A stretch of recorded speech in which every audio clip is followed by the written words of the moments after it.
Comments എന്നൊക്കെ പറഞ്ഞാൽ നമ്മുടെ ലാലപ്പൻ്റെ പിള്ളേരുണ്ടല്ലോ, ലാലപ്പൻ്റെ പിള്ളേർ കിടന്നിട്ട് ഭയങ്കര ബഹളം. ലാലപ്പൻ്റെ ആണ്ട് തിരിച്ചു വന്നു, ലാലപ്പൻ്റെ തിരിച്ചു വരവാണ് കോടതി മുറിയിൽ. സത്യത്തിൽ ഈ ലാലപ്പൻ എവിടെ, വല്ല പ്രവാസി വല്ലതായിരുന്നു ഈ ലാലപ്പൻ ഇങ്ങനെ തിരിച്ചു വരാൻ വേണ്ടി. ഈ ഊള ഫാൻസിന് അറിയത്തില്ല ലാലപ്പൻ എന്നും ഇവിടെ തന്നെ ഉണ്ട്.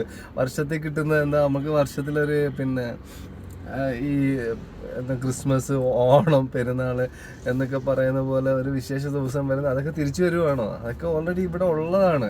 അതിങ്ങനെ വർഷാവർഷം ഓരോന്നായിട്ട് ഇങ്ങനെ വരുന്നു, അത് ആഘോഷിക്കുന്നു, അത്രേ ഉള്ളു. നിങ്ങൾക്കും അത്രയൊക്കെ പറഞ്ഞിട്ടുള്ളു. പിന്നെ എന്തായാലും ലാലപ്പൻ്റെ ഫാൻസിനും എല്ലാവിധ ആശംസകളും നേരുന്നു. ഭയങ്കര ബഹളമാണ് കേട്ടോ. അതുകൊണ്ടാണ് ഇന്ന് ഞാൻ കണ്ട കമൻസും പോസ്റ്റും മൊത്തം ഇതിനെപ്പറ്റിയായിരുന്നു. അപ്പം ലാലപ്പൻ ഫാൻസിന് എല്ലാവിധ ആശംസകളും നേരുന്നു. ഓക്കെ, ഇനിയും നിങ്ങൾ കിടന്ന് തള്ളിക്കുക. ഇത്